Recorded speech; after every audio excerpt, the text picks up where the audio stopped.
नमस्कार, जय हिंद। बहुत बहुत स्वागत है मध्य प्रदेश माध्यमिक शिक्षक भर्ती वर्ग 2 चयन परीक्षा के सभी साथियों का राम सर यूट्यूब चैनल में। और मैं राम सर आप सभी साथियों का बहुत बहुत स्वागत करता हूं। लगातार आप सभी साथी जुड़े हुए हैं और काफ़ी समय हो चुका था क्योंकि आप सभी के बहुत सारे प्रश्न आ रहे थे। बहुत कॉमन से प्रश्न हैं कि सर अभी भी देखो वो पॉसिबिलिटी तो है, वैसे भी बहुत सारे वीडियोस बनते रहते हैं यूट्यूब पर आजकल, तो सभी ने इस चीज़ की जानकारी देना स्टार्ट कर ही दिया है। तो मुझे ज़रूरी नहीं होता है कि आपके बीच हर बात को शेयर किया जाए, छोटी मोटी बातें आपके बीच होती रहती हैं। पर आज मुझे एक बहुत ज़रूरी बात करनी थी, जो मैंने पॉइंट लिखा है कि ये गलती आप ना करें। तो पहले मैं बात कर लूँ कि एग्ज़ाम कब तक हो सकता है पॉसिबिलिटी, क्योंकि देखो डेट एग्ज़ाम ऑफ मंथ अगस्त है, ये तो कंफर्म है। पर कितनी पॉसिबिलिटी है, कब से पेपर स्टार्ट होगा और पेपर की एंड ऑफ द डेट क्या हो सकती है। तो पहले बहुत कॉमन सी चीज़ें, जैसे कि आपको पता होगा कि जो टेंडर की बात है वो तो हर साल ही होता है, नॉर्मली सी बात है।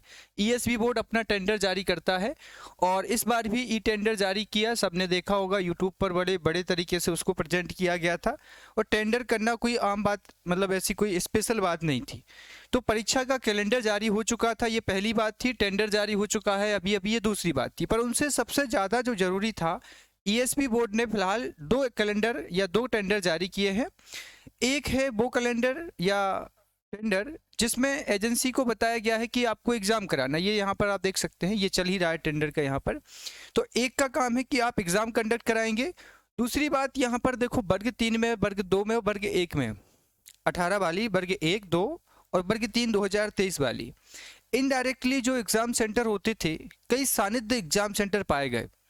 वर्ग 3 के समय तो आपको पता है कि पूरा का पूरा एग्ज़ाम सेंटर पे ये चीज़ लीक हुई थी सागर से, और उसका बहुत प्रोटेस्ट भी किया गया था। तो ये मन में कहीं ना कहीं रहता है कि कहीं ऐसा तो नहीं है कि पटवारी की तरह सीटें पहले से फिक्स्ड होगी, वैसे भी उतनी सीटें आती नहीं हैं, परंतु ऐसा तो नहीं होगा जी नहीं। तो ये चीज़ आप फ्री रहिए। अगर आप यहाँ पर देखेंगे तो लगातार ईएसपी बोर्ड अपने काम जारी रख रहा है। वन रक्षक जो क्षेत्र पहला का जो फिजिकल है वो हो रहा है। प्रवेश पत्र भी एनिमल हस्बेंड्री के आ चुके हैं, ठीक है। गणित का भी परिणाम अभी अपडेट हो चुका है। अब जब कैलेंडर अपडेट हुआ है, या फिर मैं कह सकता हूँ कैलेंडर को उन्होंने आगे बढ़ाया है, इसी कार्यक्रम के अंतर्गत हमारा एग्ज़ाम है। तो देखो अभी तक ये सारे एग्ज़ाम उन्होंने कर लिए हैं। अब यहाँ पर आ चुकी है बारी कि एग्ज़ाम होना है यहाँ से स्टार्ट।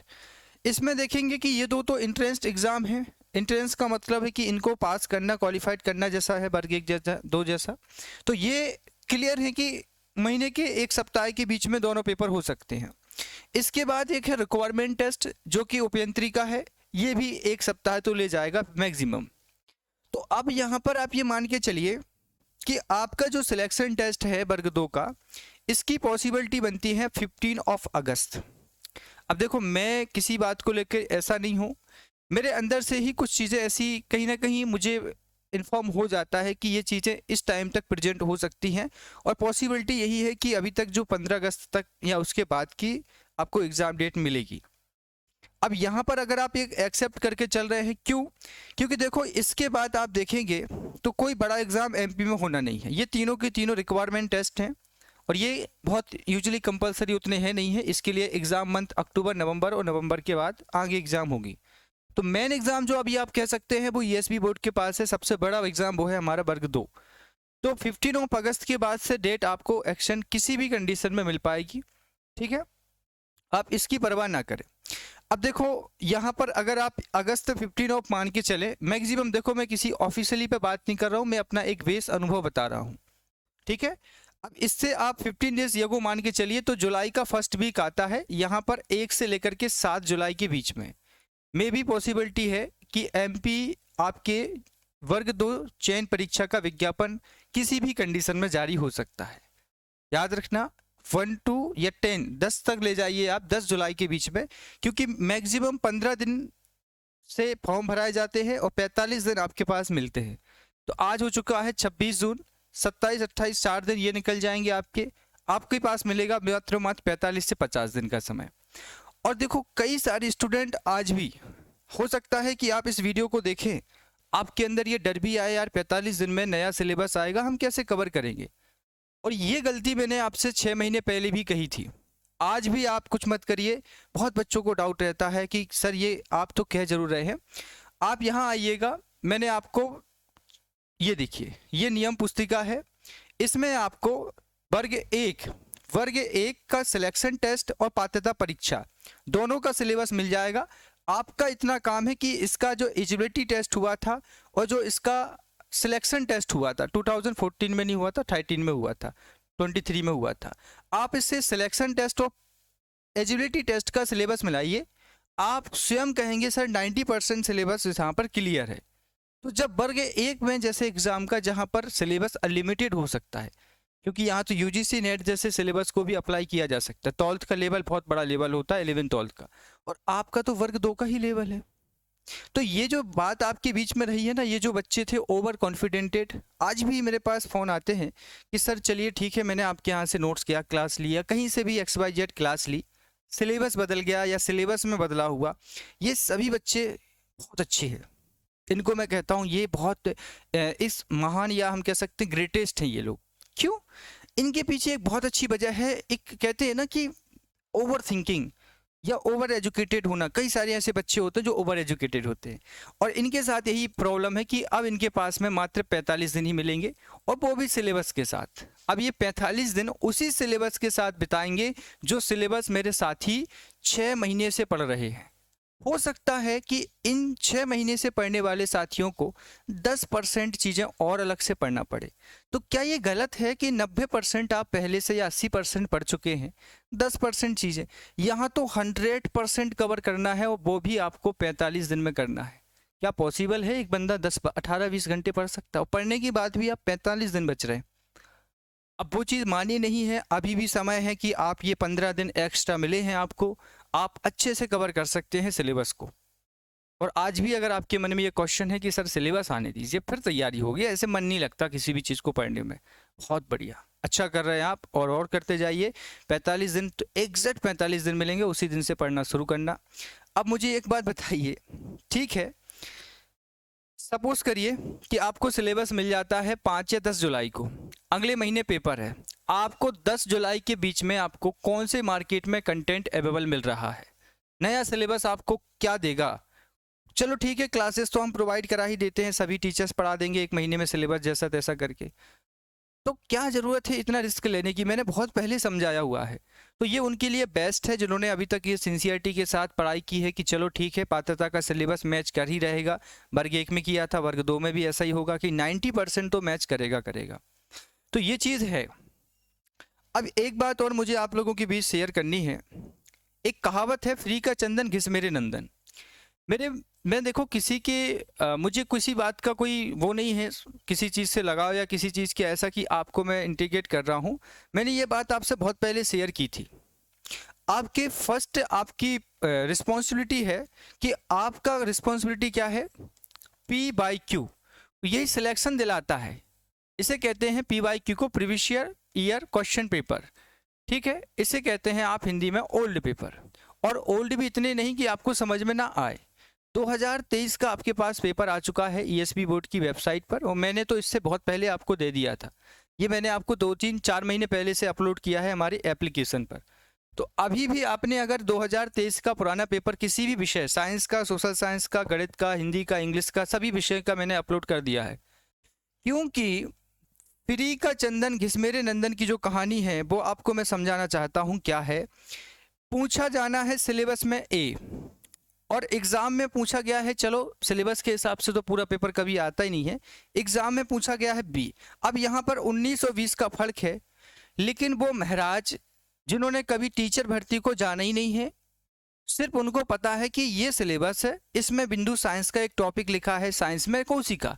अब कोशिका तो कक्षा 6वीं में भी है, कोशिका UPSC में भी पढ़ाई जाती है। हमारे लिए क्या लेवल लेके चलना है TET का? तो ये जो फ्री के चंदन वाली बात है, इसको लेकर यूट्यूब पर कुछ भी परोसा जा रहा है। बच्चे फ्री की क्लास समझकर किसी भी क्लास में कूद जाते हैं, जाकर पढ़ते हैं, रिवीजन करते नहीं है। अभी एग्ज़ाम जब आएगा तो वहाँ पर ना A लिख पाओगे, और ये आपको यहाँ पर डिलीवर कर रहे हैं K। इतना डिफरेंस है पुराने पेपर्स में और 2023 की पात्रता के सिलेबस में कि ये उसको समझ ही नहीं पा रहे, ना आपको रियलाइज करा रहे कि क्या पूछा जाना है। क्योंकि सपोज करिए जैसे मेरा भी बैकग्राउंड PSC है, पीएससी बैकग्राउंड से मैं आता हूँ, मैं बहुत सालों से पढ़ाई कर रहा हूँ जीएस की। मैंने आपको एक एग्जांपल्स, कोई भी एक टॉपिक लीजिए, जैसे इतिहास का, पॉलिटी का लीजिए। मैं पॉलिटी में आपको मौलिक अधिकार पढ़ा रहा हूँ। अब मैं आपको मौलिक अधिकार पढ़ा रहा हूँ, ठीक है। ये आपको मैं अनुच्छेद 12 से उठा करके, ठीक है, 12 से लेकर के 36 के बीच में पढ़ाता हूँ। अब मौलिक अधिकार की एग्जाम्पल क्यों दिया, क्योंकि ये सबको पता है नॉर्मली हमारे राइट्स हैं। तो इसमें क्या होता है कि जो आपको मुझे पढ़ाना है वो सिर्फ मौलिक अधिकार पढ़ाना है। इसके बहुत सारे सबकेंशन होते हैं, इस पे बहुत सारे केस दायर किए गए हैं। अब मुझे बहुत नॉलेज है उसके बारे में, क्योंकि मैंने बहुत लंबे समय से पढ़ा है। मेरे पास में एमसी मैकग्राहिल जैसी बड़ी बड़ी बुकें हैं। तो क्या मैं आपको वो पूरा नॉलेज दूँ? नहीं। मुझे पता है कि आपको कितने पानी में रखकर पढ़ाना है, तो मैं उतना ही डिलीवर करता हूँ। पर यहाँ पर क्या चल रहा है यूट्यूब पर कि टीचर अपना लेवल देख के पढ़ा रहा है। टीचर अगर यूजीसी नेट की तैयारी कर रहा है और वो सोशल साइंस से या पॉलिटिकल साइंस से है या मैथ में है, तो ये चीज़ जो गलती कर रहे हैं आप लोग, ध्यान रखना। वापस आप प्रैक्टिस के साथ भी, मतलब लिमिटेड पढ़िए, मैं ये नहीं कहता हूँ, क्योंकि वो आपको ज्ञानी बनाने की कोशिश कर रहे हैं और यहाँ सिलेक्शन लेना है, ना कि ज्ञानी बनना है। तो लिमिटेड सोर्स रखिए पढ़ने के, उनको 10 बार पढ़िए। कहीं ना कहीं आपने ये सुना होगा कि revision is the key of success. आप 10 किताबों से पढ़ेंगे, 10 चैनल पर पढ़ेंगे, 10 क्वेश्चन कराएंगे, 10 जगह से पढ़ेंगे, कभी आप सेलेक्ट नहीं हो पाएंगे। यही ऑनलाइन स्टडी का सबसे गलत पॉइंट है कि बच्चे साल भर 10 जगह, 10 टीचर, 10 कोर्स, 10 क्लासेस, 10 प्रैक्टिस है, 10 टेस्ट सीरीज, 10 जगह पढ़ के पूरा टाइम वेस्ट करते हैं। और उसको जब आप 10 जगह पढ़िए, 10 जगह पढ़िए, और जो बच्चा एक ही चीज को 10 बार पढ़ता है, जो बच्चा एक ही चीज को 10 बार पढ़ेगा, 100% कह रहा हूं वो बेस्ट परफॉर्मेंस करेगा। आपका क्या है कि जहां क्लास मिली, वर्ग 2 सामाजिक विज्ञान, वर्ग 2 विज्ञान, वर्ग 2 संस्कृत, वर्ग 2 गणित, वर्ग 2 इंग्लिश, वर्ग 2 संस्कृत, जाके कूद गए फ्री में। फ्री की क्लास है, थोड़ी पैसा लग रहा है। समय है, पैसा नहीं लग रहा है, पर आपका जो समय है और जो आपका ज्ञान है, आपने लिमिटेड है। आपकी माइंड की साइकोलॉजी या जो नॉलेज की लिमिटेशन है, आपको वो चीज़ रखना है जो एग्जाम में काम आएगी। अनावश्यक पढ़ाई करके आप परेशानी होगे, ना रिवीजन कर पाओगे। तो आप, अगर आपके पास कंटेंट नहीं है, तो नोट्स बनाना स्टार्ट कर दीजिए, एनसीईआरटी उससे पढ़िए भले आप। पर यूट्यूब पर जाके अनावश्यक 3-3, 4-4 घंटे क्लास देखकर समय मत जाया करिए। आपको मैंने देखा एसएसटी, सामाजिक विज्ञान, सामाजिक विज्ञान में वर्ल्ड ज्योग्राफी पढ़ाई जा रही है। 2023 और 2019 के पेपर में एक क्वेश्चन नहीं है जियोग्राफी का, वर्ल्ड हिस्ट्री पढ़ाई जा रही है। क्योंकि भैया वो यूपीएससी की तैयारी करने वाले टीचर है, नो डाउट उनके कंटेंट पर और उनके नॉलेज पर मैं सवाल खड़ा नहीं करता, पर वो नॉलेज किसके लिए जरूरी है, किसके लिए नहीं, वो उसका परीक्षण नहीं कर पा रहे। ये आपका पर्सनल रिव्यू है, मैंने जो आपको बताया ये मिस्टेक बहुत देखी गई यूट्यूब पर, इसलिए मैंने आपको ये बात बताई है। बाकी आपका डिसीजन है, आपका ऑन डिसीजन है। तैयारी के लिए अभी आपके पास समय है, 45 से 50 दिन का समय है। 5 जुलाई से 10 जुलाई के बीच नोटिफिकेशन आ जाएगा। सिलेबस की छोटी छोटी चीज़ें जो है वो आपको क्लियर हो जाएंगी। एक बात पहले बता देता हूँ, सिलेबस नहीं बदलेगा, 100% आप इस बात को एक्सेप्ट करिए। सिलेबस में बिंदु बदलेगा। जैसे आप समानार्थी वर्ड पढ़ते हैं ना, समानार्थी या पर्यायवाची, जैसे कि पृथ्वी का पर्यायवाची भूमि है, तो अभी पात्रता परीक्षा में आपको भूमि लिखा रहेगा, और अब आपको चयन परीक्षा में हो सकता है कि धरती या फिर मातृभूमि लिख करके आ जाए। पढ़ना वही है जो पात्रता में था। यहाँ पर सिलेबस उठा पटक करके, मतलब जो बिंदु तो चौथे पे था वो 8वीं पर रख देंगे, आएगा वही जो सिलेबस पात्रता में था। कुछ 5% चीज़ें बदलेगी, नई जुड़ेंगी तो, और जुड़ेगी नहीं, नई वही पुरानी आएगी तो नहीं बदलेगा, है ना। तो कॉन्फिडेंट है, जो तैयारी करिए, पोस्टों की चिंता बिल्कुल मत करिए। ये आपकी पोस्ट है, सिलेबस और एज, जो कोर्ट केस वाले कैंडिडेट हैं, जिनका कोर्ट केस चल रहा है, उनका क्या होगा, ये सब चीज़ें 5 से 10 के बीच में क्लियर हो जाएंगी। एनओवाइस वाले अपलोड कर सकते हैं, नहीं कर सकते अप्लाई, इन सारी बातों का जवाब आपको मिलेगा नोटिफिकेशन में, ठीक है। तो बेस्ट ऑफ लक। मुझे भी बार बार आपके बीच में ये चीज़ शेयर करना, लेकिन बस यही है कि आप अच्छी तैयारी करें। ये परीक्षा 2024 में है, 2025 में नहीं है, 2026 में नहीं है। तो ये आपके पास आखिरी विकल्प है कि 2024 is the last success of my life. आपको सिर्फ टारगेट करना है कि एक पोस्ट लेना है। ये मत सोचना है कि कितनी पोस्टें आ रही हैं कितनी नहीं, आपका टारगेट एक पोस्ट है, उस पर फोकस करना है, ठीक है। Thank you so much for watching this video. अगर आप यहाँ तक इस वीडियो को देखते आए हैं या इतना समय आपने दिया है अपनी पढ़ाई के दौरान, तो इसका बहुत बहुत शुक्रिया आप सभी के लिए। बेस्ट विशेष प्रैक्टिस करिए, टॉपिक वाइज टेस्ट सीरीज भी आप हमारी एप्लीकेशन पर भी लगा सकते हैं। अब 4 विषयों की अपलोड हो चुकी है, सामाजिक विज्ञान, विज्ञान, हिंदी 150 में आपको अनलिमिटेड कोर्स, अभी भी अनलिमिटेड टेस्ट मिल जाएंगे। गणित और इंग्लिश को छोड़कर अभी फ़िलहाल आपको 4 विषयों के टेस्ट मिल जाएंगे। राम सर इंदौर एप्लीकेशन आप डाउनलोड कर सकते हैं। जिनको एप्लीकेशन नहीं पता है वो डिस्क्रिप्शन में लिंक है, वहाँ से डाउनलोड करके यहाँ तक आ सकते हैं। थैंक यू सो मच, बहुत बहुत शुक्रिया, धन्यवाद। जय हिंद, वंदे मातरम।